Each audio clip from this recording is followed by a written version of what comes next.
I will never forget the day I found a stranger weeping inconsolably over my son's grave. I thought perhaps she had mistaken the tombstone, but when she lifted her tear-soaked face and murmured, "Forgive me, I was his mother too," I felt like the world stopped turning. My breath caught in my chest as I tried to comprehend what I had just heard. I had come as always with my white lilies ready to spend a few minutes of silence with Matteo, my little one. But that woman, kneeling in front of his grave, looked at me as if we had shared the same pain for a lifetime. I approached cautiously, my heart pounding from within as if trying to escape. "Who are you?" I finally asked, though my voice came out weak, almost frightened. She looked down, took a deep breath and replied, "My name is Clara and I need to tell you the truth." I didn't understand a thing. I had been told that Matteo's biological mother had died in childbirth, that the adoption had been completely clean, that he had no one else but me. But that woman trembled in front of my son's tombstone as if a part of her were buried there too. Clara began to speak, slowly at first, then as if she needed to expel years of anguish.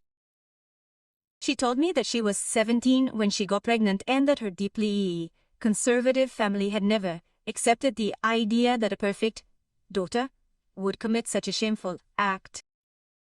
They had forced her to sign documents that she believed were temporary, trusting that she would be able to get her baby back later. But when she gave birth, they deceived her.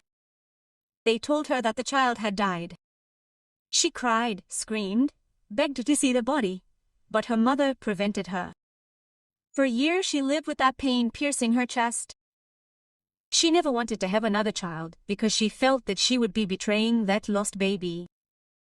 Until her mother died months ago, and when she went through her things, she found a letter. A letter from the agency. A letter that stated with absolute coldness that the child was healthy, alive, and had been given to a family for adoption. She trembled. I did too, because I understood at that moment that my son had been born amid lies that I never imagined. Clara had spent months looking for us. She wanted to know if he was okay, if he had been happy, if he had been given love. She wanted to know the truth that had been stolen from her. But when she finally found our address, she was met with the worst news. Matteo was no longer alive. The drunk driver's accident had devastated my world and also any chance of reconciling with a past that we never knew. As she spoke, I felt that each word was a direct blow to the heart. Not because I wanted to hate her, but because I understood that she too was carrying her own hell. I listened to her through tears when she asked me what Matteo was like, and I answered her.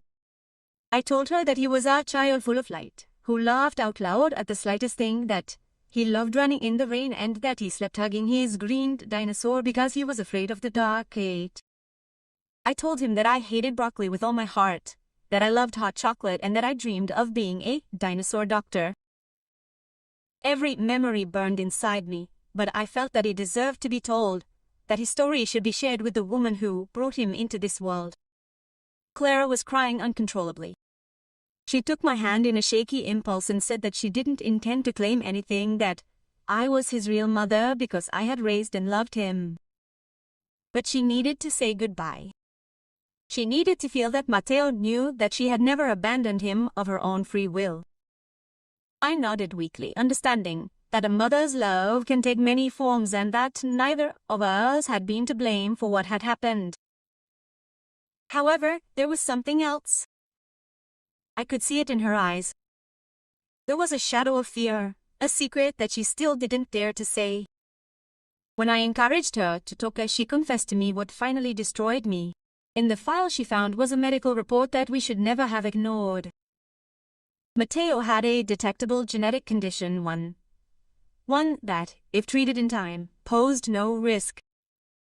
But we were never informed of anything. We never knew there was something to watch out for. We never received that warning. And Clara, crying as if she were drowning, told me that the accident was not the only reason he died, that his condition had weakened him, that perhaps, just perhaps, he would not have died if everything had been known from the beginning. I felt like I was torn in two. A new unrecognizable fierce pain tore through me like a burning flame.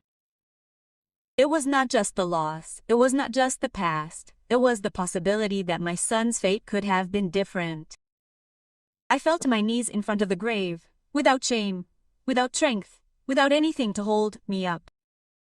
Clara knelt beside me and hugged me, two mothers united by the same child, crying over the same irreversible wound. She repeated, "Forgive me," over and over again. I heard her as if it were a distant echo, but I also understood that she was not to blame. Neither of us was. The lie came from others, from people who would never pay for what they did to us. As the sun began to set, the breeze became softer. I stood up, my body still shaking. I looked at my son's grave and, for the first time in a long time, I felt like I wasn't alone. I told Clara that Mateo had two mothers, not one. One who gave birth to him and another who gave him a loving home. She looked at me in surprise, as if he didn't deserve that place, but I knew he did. I told her she could come with me whenever she wanted, that she could bring flowers, tell him things, cry for him or laugh at him. That he deserved to be remembered by all the people who loved him. She nodded with new tears, but this time they didn't seem like those of guilt but of relief. As we walked toward the exit of the cemetery, for the first time in years I felt a small space of peace. Not complete, not perfect, but enough to keep breathing. And I understood something else. Matthew's love had not been divided, torn away, tested or lost. It had only multiplied. Between her, between me, between the sky. And perhaps somewhere where my son could hear us, he was smiling.